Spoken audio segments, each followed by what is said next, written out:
Shalom, Zavayin, Rosh Hashanah Tsang, buat ina. Kem zong sai kan tu banga, sui ma chuanin miron somna, ro pui katia. Miron somna za oma. Kanin muluk na te wa kan tuazir holo na te porai to in ngai oma. Besat Hashem, nakina Jerusalem hun tiang lima mitzvah raup wi hakhel meihuna kan savain isel tan suok tu raup wi mesia ongei kanangai khawanga besot Hashem nakin loka shmita kumani dona kan fet angin kum lea shmita kum zawa hamit varau pikhan nei thenia tuma tonin pimani shiur ni lawin mesia o langai thawanga directin clear vision dia bidang hena kan ngai thak sonte ni lawin le kan zir sonte ni lawin directin an o ngai thaturin besat Hashem pathi malmi somsegin chuanin kan savaitan ya khadam lo te kanu naw zi khadam lo kanu nuala kan zavai tana damna turin kan shu kan hananga chuanin imani ke hila chungani anga kam thiang lema omtele rampon omtele khober shilenga wanga turte songsong hal pathianin damna kom kimpe in san suak sengin tungkum lo omtu kan tana mal somna kum damna kum te hisena kum ten turin pathianin mal mi som thau sengin kam thiang lim la theng lola ho velote rampona kan unaute pathianin ompui chu sengin tu Rosh Hashanah hi rampona in Rosh Hashanah man number ituin pathianin kan zavain man mi som sengin nukuwa sonin bishanaba du shalai tiani angin kan zavain hau tuin base yele ka kha pathiana kain ha ponga ya tin tu khani kan tung tai na ponga ya sonin kan shiur kan tanam i tung tai tung chang i Rosh Hashanah Musaf atuanin tiang hianin kan soidona ya tong trai nakha kan thetagin Musaf tong trai nakha shabat tele kut dang tene nang don lowa tong trai na bakua omdona itu amida khanin kan soitel tu chu Jeremia bung ni na sang hi na khania engeze kan di chuanin zakhatilach חסד נעורייך, אהבת קלולותייך, לכתך אחריי במדבר, בארץ לא זרועה. תראה, ככה אומזיה. ככה אמצang tu Jeremia bung nina, צang nina, אני. Lalpa patierin ka sila kashirenga. Engai may puin kansunga, katil asyat suarega bangkanin hasat na imintlago ka mo mang annain kansung araw arela mo din mun hasale kirkana ka domlay tain laba patinin khatsa nga ka inze ka asyat suatina bangin kansunga zangay nate kansunga ngil na inate on tentirin patinin kan hasat na le kan siya na katate minsan suwak china. Masakit i-self ate kanan suwadon kanin. Patianin, arbuay suwadon kanin. An ka na tukan siya. Sali ramro munzaw lutukmay. Nini kanekta tundo. Akar inga muzat atha ako mo kumkaltuhin. Patian laka kanin inga mo. Nauthon na imo. Rinlil na imo na yun. Patian laka kanin inga mo. Zo na imo. Patian laka kanin tle magauthon na imo na yun. Kanti iswanin. Isya fateka ang savayin. Pitar putar. Nausen changchilu tukin ran ruanen. Ikan kalania. Kaleran raw ka chalay tanto homdo niya. mi khistele takla tan pol homanga ma sengin mi zong apuya pangin pathian tana in pek naka asam tu pa pathian an rin naka atong suong tu ka tuan tuanin khathil kan ti akha pathianin englai mai puin ashenon renga siat na le mang an na in tla bok lai puin pathianin khathil kan ti kha ashenon na wangin tu siat na te tu mang an na la tu men sa sok na tu tle ro la ya ingil nei na ingil nei zia pathian tana kan ngil nei na kanan ti na tu gloram selera mi isu zia kha ikha pathianin sa ngi on zia masagin ay vet in zeka khanin kan titonin zakhati la khaset neuroid khaset ngi khaset sunyam kan titonin ngil nei nan khaset neuroid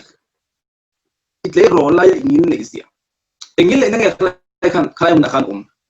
isel fa de tilti khanin ya kamika shetiam har sanga masagin isel fa de tilti le intan ro pui pathian dana andrin sanzia silfianan kamuta thun thuin zia en futanga muet katana enghenin rabikhia zantin en zia community rabikhia lo hava matsei limikra lei rabikhia ka ati hun lo senta ati ni lo senga tatsuanin anun dala sa turin malak hamavit alo kalanis suanin masal malak hamavit kanin abi rabikhia taraun naka la sa tutuma angam lo unis alaw tatsuanin itingeti atil dikale na ngaisia yuma khat itmelei kiani ni khatsu anu nalak ngam si lo ati tu khalen ngai box ni kha kong dang azwat azo adapta ngai tota ta so mi re thei angin ai siam tan su mi re thei angin ngai toila malak kama bet khanin tunge thau ngai tu ma la ngai lo ni su mi hausa ai mo re thei mo mi le na mo mi te mo chalaya mo upaya mo may siya mi pa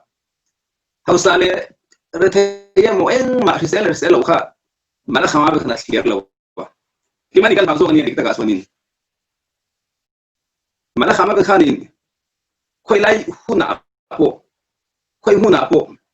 midin hun eng din huna po din serin anti huna sensonin nunala sak mai mitu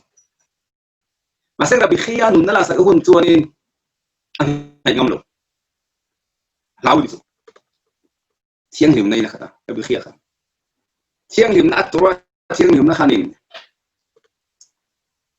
kha mala khamabet na khanin law na lepti na nei tir ni ta soni kong dana zo ada pa soni re thaya ni siam tan so ta soni thai em mai ni siama ata tai abava ta soni rabikhia ina law kala kung kakikanin so suanin biamalay apiklay lipta kung ayin sang itu min betay ngem dia sang itu ka malak amabet ertay nga insin kada law dil taniso suanin rabikhia nubi fanaw de khanin itu khan pea suanin malak amabet khanin amalay بالله كان بآخر ما أنيا ميرتي ثم يعني كون إنني لو إني موتي نسوي اليوم زين تسوانين ها ملك ما بتخاني كون إنني مني لو به هبي خير هني سيوم زين تاني دير كبيتين لو إني ما سين خمل خما بتخانين mi không ai đâu thấy không ai mi không ai đi đang cho nên ka du zong min pe anga tia sangi dil ka pe chelom ma segin kama kai taka khanin kama la khama be ka khamin na la satu mala khama be ka ani na ai tuang ta mala khama be tong kani min na la satu long kani ai chon chang min pe ang thau khanin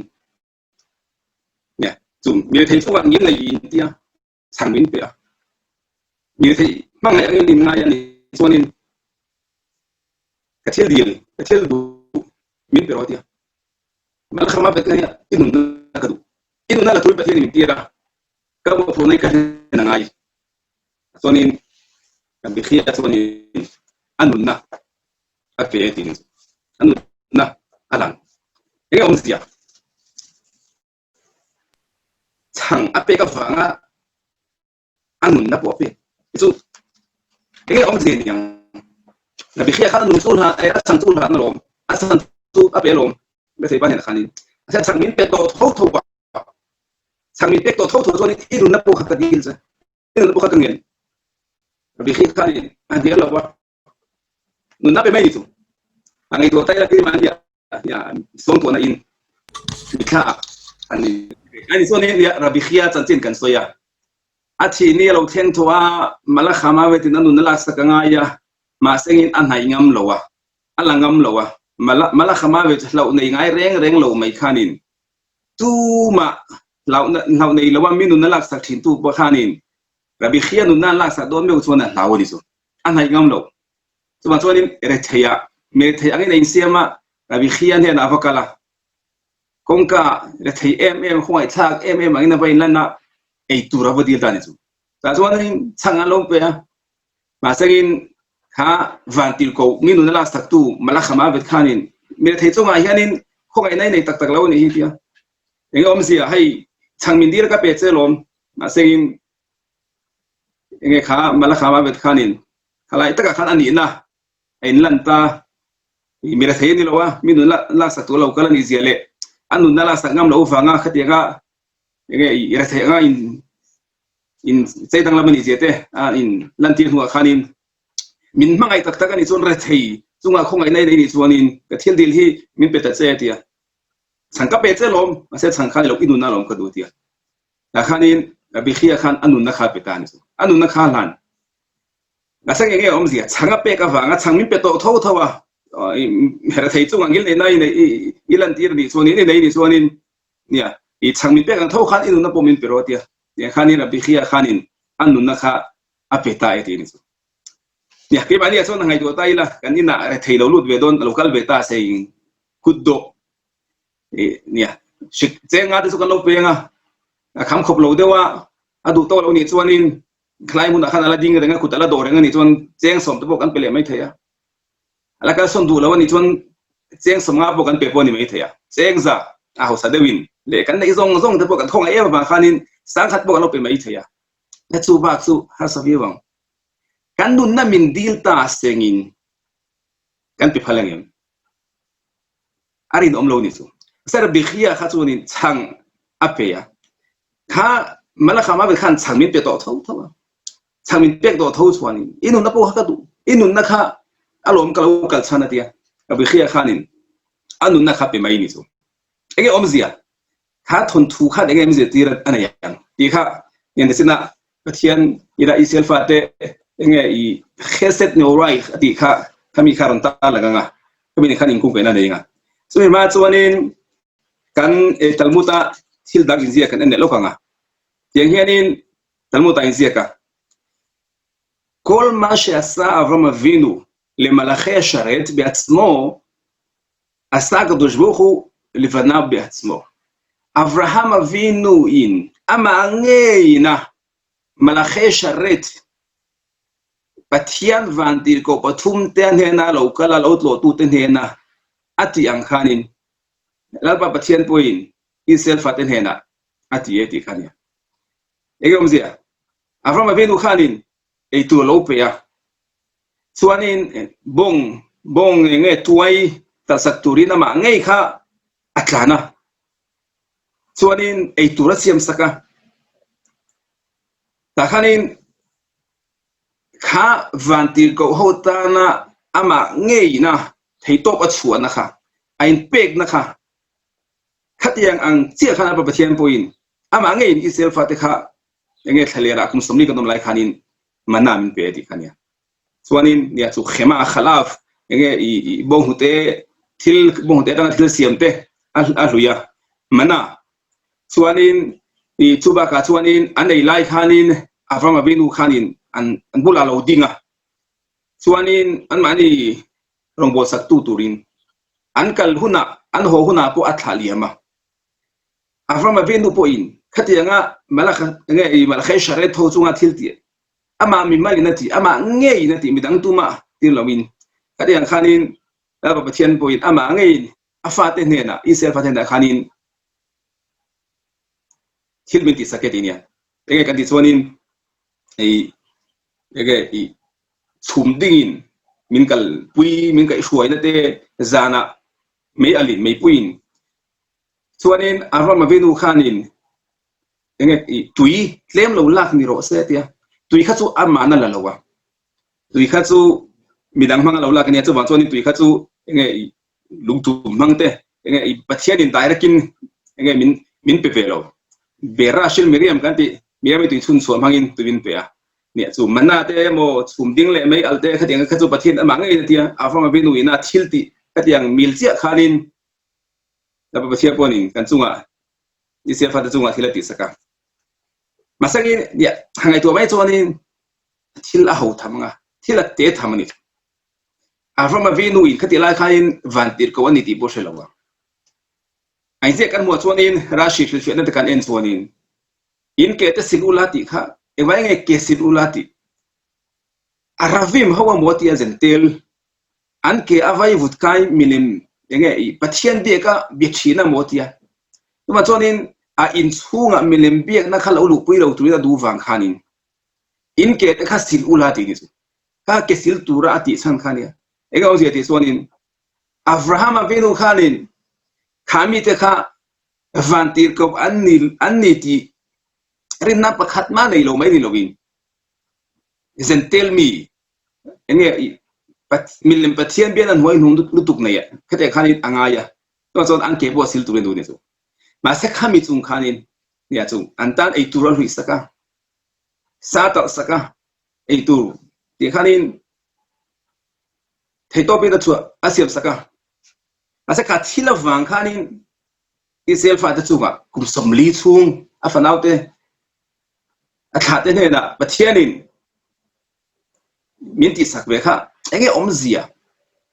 chu kenia voinia ante na mi kholo nei ve ta ila mizoram ate mia ka local china milo mi khola ele tu te milo siam saka hun sang sanga ko sang sanga te kan khol na te hela ya ram thiang hi ma poni thoba ase khamia wang khani enge I kan thungrul na kha mi pakhat chunga thungru ni lawin mi sang enge nuai tam tak ne na enge kan tiang Avram thil ti le pathian ina thung na khan khai khin don tai lai tu ha lo ni chu en hen lo lu tu ase enge omzia ani sonin at thil ti aya khanin ati tu azirte in pek na le in na te zirani nga chu ente na mai thil o te thil pakhat matana thil thobel o pe don ta ila ape tu azirin khathila khan hlutna le hludona na yenga chiadunin kala te chuanin loin pe dun ta sa loin pe ton ta sa in thobanga masagin nge in hiar shiat loin pe a pe chuanin hlutuk lo poni mai thea masag in du ton in mangai ton in thil loin hlan loin pe ton ta seng chuanin alu chung chuanga ente dan zungbun min zungbun dora lo leita sengin aman bun sengin amali amata tu moya tia nalatia masangin aludana kha anep de usakanga masangin tu emo action angai in zungbun lo le sakda se khatiang chia chia tho kha masangin amali ni lo midang hena tanga don dita sengin action amang alu dewanga masetsu ai sonin a bial nuamo a bial pa inamo kami tiết thế khá lấy sạch beta sen chuanin khá chu đằng đây yang thil thu mun thấu xìa khá ape tu azir ati tu azir khanin adang lam thei chu thon thu de hianin nge I talmud in zia kan huwa kan soi tu akhabi thon thu ka chu kan thato ga mi pani thalera local ta ang sengin thalera khanin thaleram ro eng ma omlo na hun tui intu omlo na hun a khanin bur khat lek tui intu nei ta sengin chuanin kha tui bur kha mi pakhat chawin an nei tu zo khanin ain chuanin kha thaler atang khanin achok theyanga nung dang min ma sengin an in ve ni chuanin mi pani dai tu rom lo mi pani chan suan no khop tu nei lo ni chu ma chuanin an thi ve do ni chu enge du om zok enge than om zok ti kha talmuta in hial na oma ken pakhat zok chuanin anin lo ve nga manin thi du nang chuanin anin dun anin nga ain semanga achan ve nga an thi mai tu ni pakhat zok khanin ain bi kanga a thian pa enge I thi lai kha muang mo kha chu a angin nei lo thak em ya pathian thu lo ma sengin rabbi akiva lo kala rabbi akiva in khadeng du muna khan mi an lo ding ani chuanin atui nei tu pa khanin anu na chan himna na in mai tu ni tia chang ro na chuaka ve khai akhi khai mach ve khai akhi khai mach iso ngom zia nia inun na kha I thian pa nun na ai na masa zo inun na kha I ro zok tu inun na khai da wei mo zok tu ilu zok tu ti khania masagin nia ai chu halakha chuanin khatia khanin mi in nge tui mi pakhat lek dam suan no khop an nei ni chuanin pani thi ai chon pakhat khan pui dan phang don dan chen masagin nia ale dingin e he lo ngai tu ta ila thalera nia thian du khalo kal ta sengin thalera khanin tuian nei sun kha tlem te nia masagin in mangai du na thian pakhat anei tui nei tu zo khan ama le kain kha du bik lowa ma chonin ain sema kal le a tui kha phai zela kilometer enga mazat na kal nuwa tuian zonga in tu omlo masagin tui nei sun kha in le a tui phai tial ani chu khlai thai tanga chuan du masagin ngai nan thasi lo masagin an tui nei sun kha ain lo chuan an rawangan khlai mun a khanin an thi mai do ni chu masagin an in dun le a to pa tui aral to an kal thei to lo wan chau to vanai kha lut duk main khlai mun a khanin nge Israeli nge Arab salera nge vai vaccine mulau bai ni chu ani chaulu tuk to thi lo chau mai khan Arab pan huwa Israeli khan huwa kapa khan tui lo betani chu khan khlai thale rang khanin nungdamin chan choi nom tan chu thi tu re ngai to nga khlai nge an thi na ko tlang an din to nge mi thi do na khazu khalila khai me ave stream kum da som hinua bes ta shem pathianin ya christian dam na tumin besengin an pumosia dam chen dam thok turin kum da som ni nuwa nia chatuan ram kan pandona khania vidu yo mani chu ya sual in puana te sual sim na le nge pian thar na tu khanin khami da pani po khanin kha vidu khan soi tuang zeu kan top na ni to ei kan nge he khobe kan kal sana muntu ase khalai din hun nge an nun po bai dong tua last minute khanin kha Ismaili pa khanin lo chan sok ta ni chu chan choi do ma an hong huna an nu pui fanau te nge chung khat lai na then wa te na an chu thil seng ten so yanga nge I pathian na lo tu se da bon de nga yanga masagin ngai tu taila xuống tuần này ngày mít thái bác hạt dọc túi này lâu tụ ba dọc khanin chiên ba túi in về chiên ba ra là nung đâm mất thuộc về sáng ngày tuổi đây là khá ba khanin chiên ba này là khanin thale là túi mình bé ra khát cái rô lăng sẽ khá nghe bút chân về mi cái in sắc ra sẽ khát ta sẽ gin anh ấy lâu quên in ra nghe cái in sắc phật cáo tấm này nè hồ thầm em mấy ta sẽ gin cái khá chiên ba na túi bé cái khá ngay nếp ta sẽ gin mi giống giống in khá ba khá cần đem mà ari lupo mà cần tiếng cái công gì thì số nên túi khá túi bút chân về khá ni lâu khá túi khá nhà túi nào số nên túi in sen lối đom tổ lom khuaแต่ส่วนนี้ตู้ยาตั้มตัวมาเสกทะเลระขนาดรู้ลงข้าบตัวจันเวเล็กขัดเล่มวิวมาเสกินอันมานี่ดินหุ่นอันสิรขันอันมานี่ดินหุ่นไข่ขินขันินบุจันเวเล็กค่ะเขาเป็นสุ่มเล็กไปส่งปอเลยถี่เราดิสุอาลุตุอาจงจวงลุตุตัวนั้นสุดตั้มตัวอาลุตุเราดิสุเอ็งเอามาสิอ่ะไข่ขินตัวดิสุไข่ขินที่แรงอาหุ่นเลอาหุ่นนั่นสิรินอาลูลวินเนี่ยตัวตะปัวสร้างเดวันเนียบเดวันเตียงขันินเกี่ยมันเนี่ยพอนั่นสิละกันสวยอย่างที่นั่นนี่กันป้าอัฟรามวินู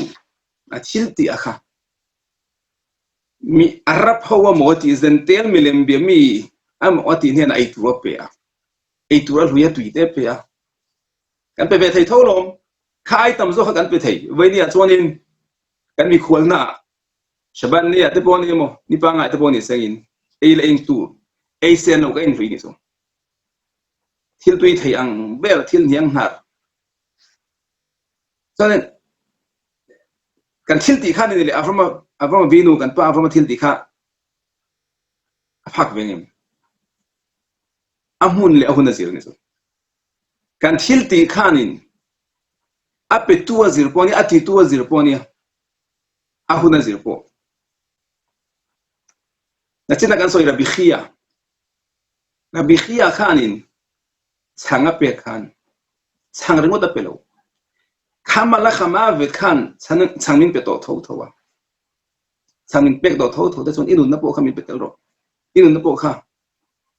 เอ็งว่าสิอ่ะช่างเป็ดเลยระบิขียข้านอันนุนนะคะ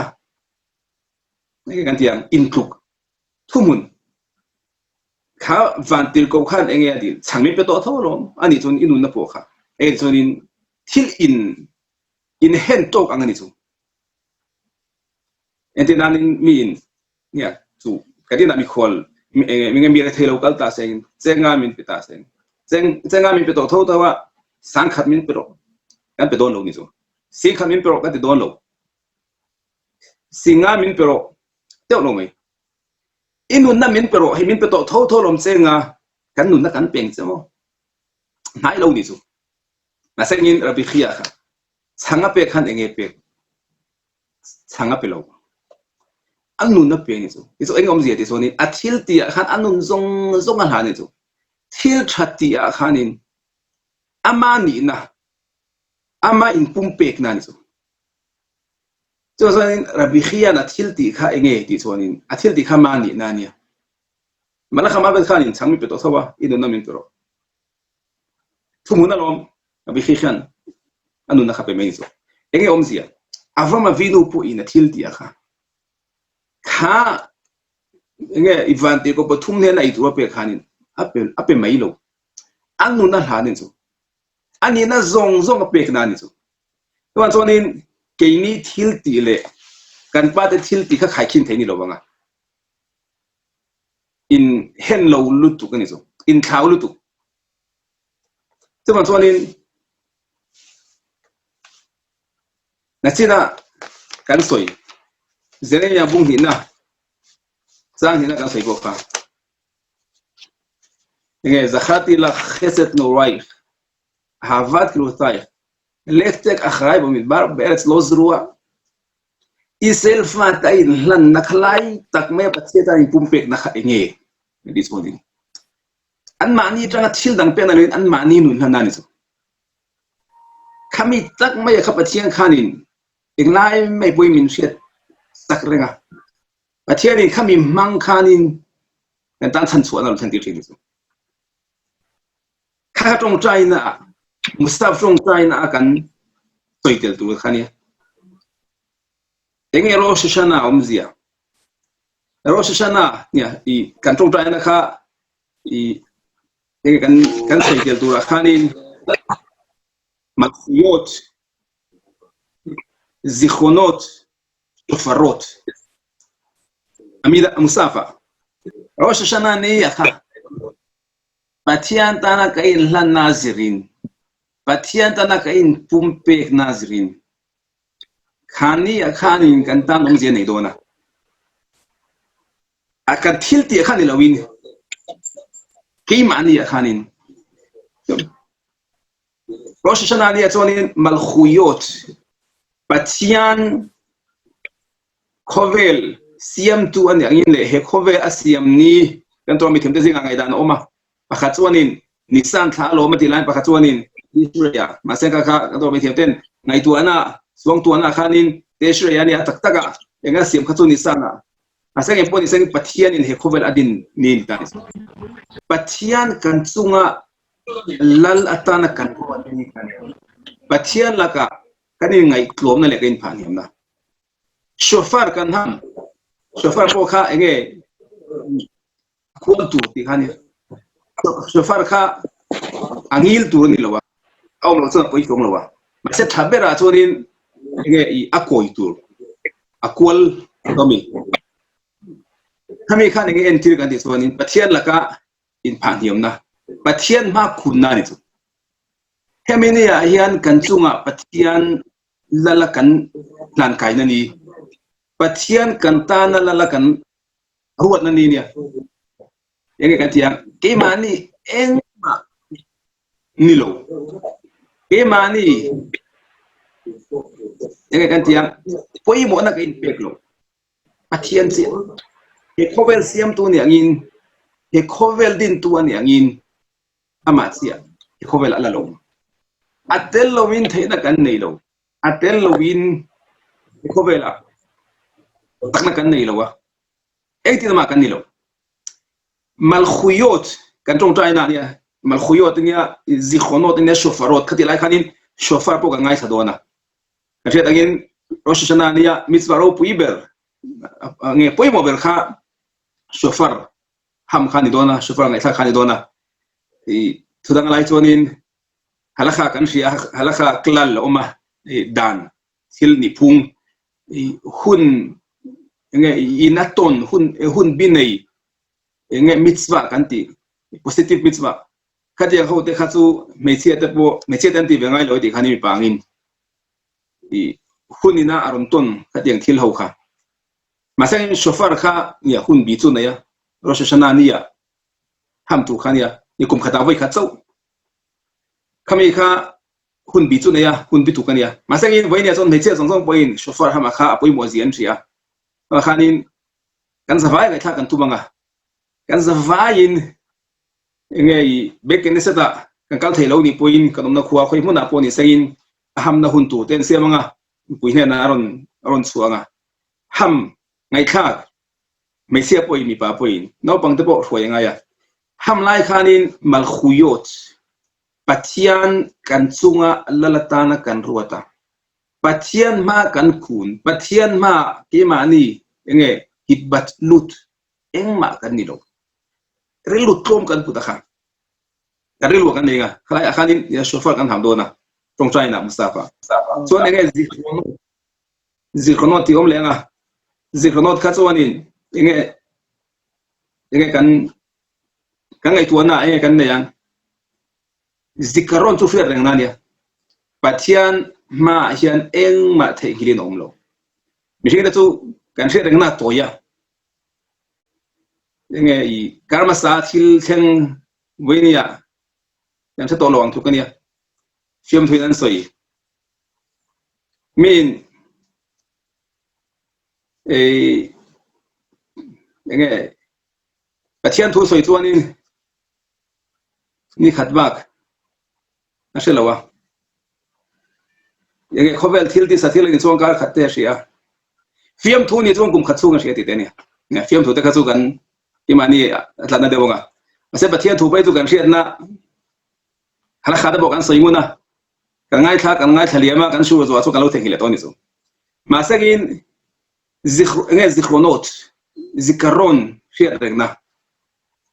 pathian ma khanin engkim riat rengin oma engma the gila ni lo Rosh Hashanah niya khanin Rosh Hashanah ni kuma Rosh Hashanah atanga voini thangin engkim mai chin in oma thengil pakhat ma omlo kan thil thati te elapanga khasu khalila kan thil thalo ti te avain pathian ma forin omdona pathian ma halen omdon pathian ne la khanin chin ngai kha thengil la khom velo masangin ya chudiang zong ngai to chuanin kan ril pu kan zamanga pathian ma khanin imani po kan in sitanga thau thoneng kan khatanga masangin ya khazi khronot khan kan thil sual ti chaw ni lowin kan fello na chaw khan ni lowin pathian ma khanin kan riru lengai tuana shet reng tu pakhat sumi zara chan chuwa kan ni theina kan ti chuanin akida ichak kan pa avrahama mai chama hlan ani to khami in shiat ring satuin ai hlan na le in pumpek na kha khami zara khani pathian ne na enge kan chung thu thazonga minria saturin kan ngien the kan dil the ka tong trai thaya zikhronot kan di khanin ye pathianin fate kania min mangaya min du'a paswanin kan boral khadu lawa pathiani mi ti luma du lo kan fel na tur kha ila mai pon zona du ni chu entinan fiam thuin fiam don lo thon thun soi lal pakhat ami ten hela ala ka khanin la ro pui lal chak em mai ami ten hela lal khanin khatianga la ka helde khachu sheman ngai lom chonin asipainen kha ala ka helte nge soisa tu khan shem tu khanin sok ta ni chu masangin lal ngil nei lal nge mangai na khat khanian ami puite ti lum ai khanin ami puite shem ai khanin ami puite na khan chan sa pe ni chu tuna hianin ka the nai lo lam le do ni chuanin ka ngai dam mai chau ni lovin intan nge I thil thon pe ka pen chau tia ami pa ngai nge mi fel le khatiang te kha chuanin shem ni ai chuan boral thi ai chuanin pathian ka khanin loin nge lal ka khanin loin nam le tin ngai daman dila lal khanin thil thon pe tan masagin khatianga lal ko na ngai thadu lo kha chuan dulu lan suwa lal kan hel na kha katito sa atop rak thengin atha kan chu khatiang kha chu ni lalin an zawai khanin ala kalawin lamlet bulo kha chu shemani mega ti boral ni mega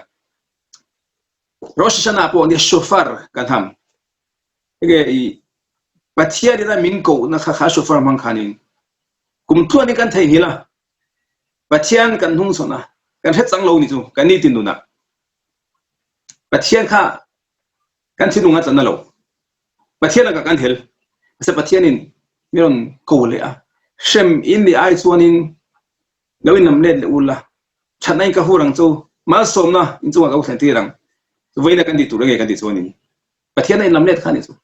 shem kan ni main pathian khan min ti luma du lo shem min du lo tumi tu chuan chance min pe voinia la ya tu na kan siur te pon denga dia kan ngai tha khena chan chu enge kan di chuan kha pathian ko na kha tu na hen ki kan ma lo om pathian min ko alat lai lo chance kan la nei ti non siat non ti tu ni chu khatiang in ngai tu na le ngai in toi thana kan nei na nin ai gupta ra po isel fa te ponia pathian na ko wa kan pu mau sia mangin asengin pathian lam hoi du lo mun nga thana mun li chun bo ral maya khatianga ngai thinlung ti lul na kha bo ran than tu ninga chatuan bo wal na ti sa poninga sara ko chuanin voinia nge kan ti tu kan ti chuanin Pathianin min shemadulo Pathianin min ti lumadulo Pathianin min mangai zikhronot mangkhanin ya kan pa te chunga thilo theng to te Pathianin na min shiat non saka e mani chu kan fel tok lo wanga Pathianin po kan tlung lo po ni mai thei ma sen kan pa Avram ate Yitzchak ate Jacob ate Zara tu zikhronot akedat Yitzchak Avram Avinu in afa palan dona Yitzchak khanin apa lo tan puite apa ta na in han na in pek na apa thei to pa Pathian du zong ati thei na tura alo tan puina zong zong te Pathian na min shiat nun sak tur le khamiza khanin min than sok tura kan di la poninga chuanin ege I Mustafa achen thumna shofarot kha chu ya I selfaten sina tanga tura kan donte so chuba ka chuanin kan ha lel ni tina sumlo chatlawa enge kan beisei Mesia enge mel hu khania so ti huna chuanin enge itaka bi shofar gadol shofar ropui chungchuang tak hamana ninga isel fate tlana kanum huntu hekovel kan topna tu ni lawa hekovel hi kan chatuan ram ni lawa hek tun kan din hun hi enge kan nina ala ni lawa Mesia lomlo tlanna fam kim kan matson kan beisei le ngafa ka kha alo la thleng lawa ma se khami kha kan hriat ren khami kha kan nga kan beisei kha khami shofarot kan ham hang po khanin ka kan ngai to tu le kan hre tu ne ka akha enge I Rosh Hashanah tu tong China tu kan soya la pa Pathianin ne atana ka lo in hlan to na te atana ka lo in pumpek to na te a hrenga kan enge I selfate kan aku tam kan sualaya Mesti kan soi kha ama ta na kai pumpek na kha ama ta na kai nan na kha kami tak maya kha enge Pathian ina ngil ne ina ati ama ta na enge nan du na rilu kan ina kha kheset ne orai khati kha ke mani Pathian ta na enge pumpek na kanti enge Pathian na rin na mai ni lo Pathian na bitakhon kanti mai khan ni lo kheset kha su ke mani ngei po amatana enge inhan kan du na khani chu ha Pathianin miron fiat non sakrenga khamizara miron tlana khamizara miron chan suwa boini Rosh Hashanah Pathian ma kan ding dona kan male khabu pathum ein pardona enge mi fel mi benonim le rashaim te kan ti te mi thalo mi fel lo masagin kan tong China kan dil na chonin mi felte bua min jek lut sangin nunna bua min jek lut sangin kan ti khania masonin ke mani felna ke mani thatna chuan kan phalo poni mai thaya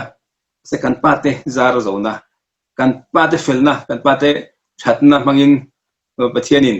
miron sereng turin kaka pengen cinta kan saya khanin kan tong China kaka kan soitel kan ngai tu na kan itu khania suanin kaka enge tlang pui kan shu tlang pui ni nga masangin kumin Rosh Hashanah Shabbat atadona halakhat le mazong enge chu tong China chungchang ate pakata chuanin Musaf tong China kan enge shofar hamdona khanin halakhat chuanin asoya chuanin atigra trangin atop thleng khanin tonglo tu tong achiang lawa hepstek ani dona brakha shofar hamtuin brakha so yitanga heta Musaf tong China topa enge shofar kan ham top na thleng khanin engma soilo turunia tong China chungchang lo chu ril du kan lak pen kha thing lo tani chu chuanin ham tu in shofar ham dona khanin mi zong tan ahamani ti khangai tu na pe ka ngaya mi zong tan mi chuwa kalen sak don nge kalen don ti chu lo hotsi e dei khobatam antan ka hamani ti kha ka de lu pu apu ta ngaya chu te mokin ami pui poin ha ngai tu na le khari lu khan lo pu ta ngaya abrakha soin khaboka soituin chu te mokin a soike pa de poin chun amen san khangai don tan chu kumina chuanin Rosh Hashanah kha shabat ni atla ka wangin shabat ni ya shofar ham theilawa tuan sonin ani ni na yom shuna khanin shofar ham tu khania tuan sonin tura mitzvah kha ani to don lawa ni khanna kan ham to lawa khanin ni khatna zo ka kha nge ai rosh shana tak tak zo ka khania ma sang win so ka to mi thiapten ni khalle kan mang lo ni kan mang yama arikhta antia ni khani khat angani ti so sonin ani ni na po kha tora thupek ang deu thoin ang thoin ngai na ni dona pa sonin kan zavain kha shofar ri khang ai kan tu banga kan ngai thaliam mai ni lowin shofar ham kha kan thin nung chunga kan seng lu tanga khabil ai khanin ngai tuana pathian ril ru ngai thiang halimin ro ril lu thain pathian ka ngai tuanga pathian thupek len pathian du zong ti pathian long bol na e khobel ti sathil te nge a bu zong ti na man ro ta na kan na te ne kan ril lu ka ngai tuana khanin ta ka ngai tu khania chuanin shofar ham lain chu I thil dang ti thiang lawa mai chia te bek ni sata voini chuanin nge corona shileng bang tein lockdown te oma kama khanin bek ni sata kan kalbe thelo poni mai thaya masangin khoi mu na po hamaka ahamu hun tu te aron zia ka bek ni sat nge community tina ai sia po in bek ni sata ka lo poni sangin hangai kha dan tur kha an mani khuat nge in an sa komiten an rabiten mani kai khotu tan ngai to thonga ka kha len ngai ngai kun tu manga chuno pangko in sengin chuanin halakha soitur atama halakha chu shofar tung chang kan hamlain ngai tu da dang kan pe tu ni lo ti te thil dang khoi lo tu thil lang soi lo tu ti te chuanin khati lai khanin ngai ka chu kan tong trai na po thuin atira kan brakha soilai kan ham masangin anua mustafa po kan ham dona kan voini chuanin brakha soilain kan ding veka kan zawain aham lai po in kha kha nge shofar ham lai tak mai kha setana ril ru ti chi ai lai le ti boi lai ni ti khania kan tong taina ngil taka pathian na kal chho thei hun khani wang khanin lai hun kha run dem sanga kan nonga chuna sin ka so khan ki le lo kila nge rosh shana ni akan thil ti akha hun da kan thil ti ne khani khai khin thei ne dang ro wa sin ka soi rosh shana ni ya kan shofar hama kha ni dang kan ham ne nang don lo wa tuna shofar lo ham ta ila mitzva ni don lo omziom don lo wa rudna nei lo kan zira ni chuanin in zirna kan bang ni maya masang pathian rong bol na atel don lo ngai ni don lo masagin rosh shana ni ya kan hama kan ngai khani khanin mitzva ro pui ni nga kain hlan na kain pumpek na zirin kha chung chuang le zo langa a hu na kha poi mo don chu na china nge thon thu kan soi mi pan ni in tuin tu bur khat lek nein thalera anom la ya tuil hut zia kha khuan thlan to nuwa khuan lu to na chon tui khalu to lo atam lu tuk to asa thale ram ro om la ya an mani nun na in ha na le an nun na chan so na kha kha tui tlep te khani khalai mun na khanin le khalai hu na khan tui kha khobel sum le bai jong jong kwa le theilo lu chung chuang ani chu khatiang thau khan nge laftil rosh shana ni ania poimo khamini kha chung chuang khamini kha nge ki mania pathian ta kan relu le ngai to na jong jong kan pe ka sir khanin anu khanin kum tuanin tung kum long tu te kan ta na kum tha ma som na kum te lo nianga kha ki mani ta na nge nakina kan lom na tu nakina ka to mi thiam te nan soi kum eng kum po atira re thei hi chu nuwa ho sa entian engam se sonin atira shi om kan to namo ki mania kain shreng na te mo ki mania kanin nge isum na te kha I nakina kanta na ho sakna nom na min thlen saktu kata na hlim na le lom na te min siam saktu tu ni ti kha kan hriat angai ta kha rosh shana ni kha I mania nge pathian ta na kain pumpek na ne nga pathian kain hlan na ne nga khovel thilti sathila kha ile inte thiang alom kan enga kan inanga lungai amo indom kuna beidon na relu kan ite thiang lawa hlimna kan enga se kha hlimna kha pathian na hlimna ni ngai ta ni so aka boile kan shu ni sagin nge chu kan se kan tong trai na khanin ige chu kan soya I